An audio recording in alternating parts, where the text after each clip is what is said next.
Hello, ഇന്ന് ഞായറാഴ്ചയാണ്. നമുക്കൊരു ചെറിയൊരു ചിക്കൻ കറി ഉണ്ടാക്കി ചോറുണ്ടാക്കിയാലോ എന്ന് ആലോചിച്ചുകൊണ്ടിരിക്കുക.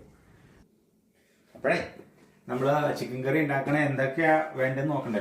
കാണിച്ചു തരാം.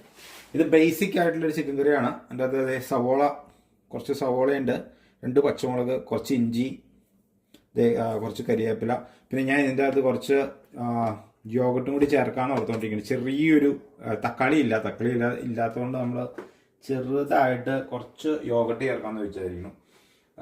അപ്പോൾ ഇത്രയൊക്കെ സാധനങ്ങൾ ആവശ്യമുള്ളൂ. ഇത് വെച്ച് നമുക്ക് ഉണ്ടാക്കി വെക്കാം. അപ്പോൾ നമ്മളെ സവോള അരിഞ്ഞ് തുടങ്ങാം. ഐശ്വര്യമായിട്ട് സവോള അരിഞ്ഞ് നമ്മൾ ആദ്യത്തെ പരിപാടി അങ്ങോട്ട് അരിഞ്ഞെടുക്കാം. സവോള കിരികിരി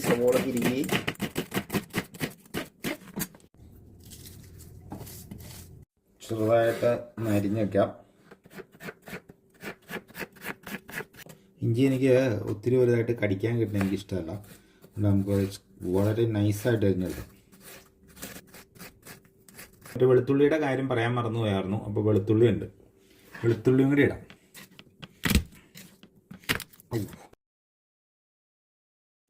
ചിക്കൻ സൈസാണ്, 1/2 കിലോയൊക്കെ കാണുമായിരിക്കും. അപ്പോൾ അത് ഞാൻ നൈസായിട്ട് കഴുകി ക്ലീൻ ചെയ്ത് അതിൻ്റെ സ്കിന്നുണ്ടായിരുന്നു, സ്കിന്നൊക്കെ മാറ്റി. എനിക്ക് സ്കിൻ കഴിക്കാൻ കുഴപ്പമില്ല, പക്ഷെ പ്രിയ സ്കിൻ കഴിയില്ല. അപ്പോൾ അതുകൊണ്ട് ഞാൻ അതൊക്കെ മാറ്റി സെറ്റ് ചെയ്തിട്ടുണ്ട്.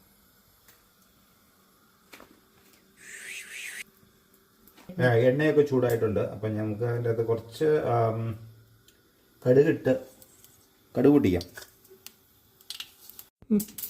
കടുകൊക്കെ പൊട്ടിയിട്ടുണ്ട്. അപ്പോൾ നമുക്ക് ഈ സാധനമൊക്കെ ഇട്ട് കൊടുക്കാം. ഞാൻ എല്ലാം കൂടെ ഒന്നിച്ചായിട്ട് ഇടണേ. എല്ലാ സാധനങ്ങളും ഒന്നിച്ചിട്ട് ചെറുതായിട്ട് നൈസായിട്ട് എല്ലാ സാധനവും ഞാൻ ഇട്ട് സെറ്റ് ചെയ്തിട്ടുണ്ട്. ഇപ്പം അങ്ങോട്ട് ഇട്ടു, പെട്ടെന്ന് ബന്ധുവട്ടെ. അപ്പോഴേ നമ്മുടെ സവോളയൊക്കെ സെറ്റായിട്ടുണ്ട്. ഇത് അടുത്ത സാധനങ്ങളൊക്കെ നമുക്ക് വാരി തൂക്കി ഇടേണ്ടതുണ്ട്. കുറച്ച് മുളക് പൊടി, മുളക് ക്രഷ്ഡ് ആയിട്ടുള്ള മുളക്, ഒരു ഇച്ചിരി കാശ്മീരി ചില്ലിപ്പൊടി, കുറച്ച് മഞ്ഞൾപ്പൊടി, ഒത്തിരി മല്ലിപ്പൊടി. ഞാൻ എൻ്റെ കയ്യിൽ മറ്റേ ചിക്കൻ മസാല ഇല്ല. ഞങ്ങൾ ചിക്കൻ മസാല ഇടാറില്ല. എനിക്കാണ് മല്ലിപ്പൊടി ഇട്ടുണ്ടാക്കിയാൽ മതിയെന്ന് തോന്നുന്നു. ചിക്കൻ മസാല ഞാൻ ഇടാറില്ല. എനിക്കാണ് വലിയ ടേസ്റ്റിൻ്റെ പ്രശ്നം വരാറില്ല. അപ്പോൾ അതുകൊണ്ട് ഞാൻ നന്നായിട്ട് മല്ലിപ്പൊടി ചേർത്ത് അങ്ങോട്ട് ചിക്കൻ കറി ഉണ്ടാക്കാമെന്നുള്ള പരിപാടിയിലാണ്. അപ്പോൾ ഞാൻ എൻ്റെ അതിട്ട് ചിക്കൻ നമുക്ക് അങ്ങോട്ട് ആഡ് ചെയ്യാം. മസാലയൊക്കെ ഏകദേശം നൈസായിട്ട് ചൂടായിട്ടുണ്ട്. നമുക്ക് ചിക്കൻ അങ്ങോട്ട് ആഡ് ചെയ്തേക്കാം. നൈസായിട്ട് ഇവിടെ ഇളക്കി അങ്ങോട്ട് രണ്ട് കൂടെ അങ്ങോട്ട് മിക്സ് ചെയ്യുക. ഞങ്ങൾ ഈ 2 പേരുള്ളതുകൊണ്ട് നമ്മുടെ ഈ പാത്രം ഒക്കെ ഇച്ചിരി ചെറുതാണെന്ന് എനിക്ക് തോന്നുന്നു. 2 പേർക്ക് ഇത് കറക്റ്റാണ്. പക്ഷേ ചിക്കനൊക്കെ ഇച്ചിരി മിക്സ് ചെയ്യാനൊക്കെ ആയിട്ട് എനിക്ക് തോന്നുന്നു കുറച്ചും കൂടി വലിയ പാത്രം ഉണ്ടെങ്കിൽ കുറച്ചും കൂടി നല്ലതായിരിക്കും എന്ന് എനിക്ക് തോന്നുന്നു. ഏതായാലും നമുക്കിപ്പോൾ ഉള്ളത് വെച്ച് തകർക്കാം. ഞാനേ ഫ്ലെയിം ഇച്ചിരി കൂട്ടി വെച്ചേക്കുമായിരുന്നു. ഫ്ലെയിം ഇച്ചിരി കൂടി പോയോ എന്നൊരു സംശയമില്ലായില്ല. എന്നാലും കുഴപ്പമില്ല, ചിക്കൻ അടി പിടിച്ചിട്ടൊന്നുമില്ല. ഞാൻ വെള്ളമൊന്നും ഒഴിച്ചിട്ടില്ല. അപ്പോൾ അതുകൊണ്ട് ഞാൻ ഇനിയിപ്പോൾ ഏതായാലും ഏറ്റവും ലോ ഫ്ലെയിമിൽ വെച്ച് കുക്ക് ചെയ്യാൻ തീരുമാനിച്ചു. ഞാനേ ചിക്കൻ കറി ഉണ്ടാക്കിയപ്പോൾ ഞാൻ പറഞ്ഞില്ലായിരുന്നു, ഞാനേ ഇതിൻ്റെ ഒട്ടും വെള്ളം ചേർത്തിട്ടില്ല കേട്ടോ.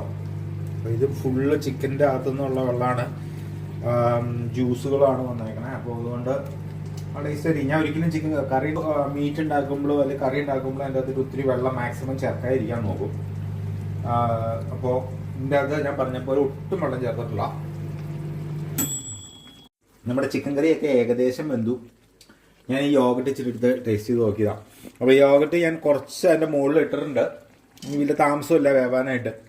നമുക്ക് കുറച്ച് നേരം കഴിയുമ്പോൾ ഇതിപ്പോൾ വെച്ച് അടച്ചു വയ്ക്കാം. അടച്ചു വയ്ക്കുമ്പോൾ ഇത് അങ്ങോട്ട് സെറ്റ് ആയിക്കോളും. ഇത് അങ്ങ് മെൽറ്റായി ഇതായിക്കോളും.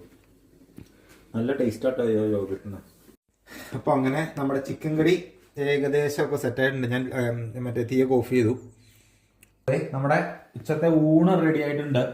ഇതേ ചിക്കൻ കറി ഉണ്ട്, ചേനയുടെ തോരനുണ്ട്, കുറച്ച് മാങ്ങ ചമ്മന്തി ഉണ്ട്, ഇത് പയറുതോരൻ നമ്മളിപ്പോൾ ഉണ്ടാക്കിയത്, പിന്നെ ഇച്ചിരി മോരുകറി ഉണ്ട്.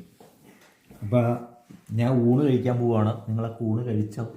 ഊണ് കഴിച്ചിട്ടില്ലെങ്കിൽ വേറെ ആയിക്കോട്ടെ.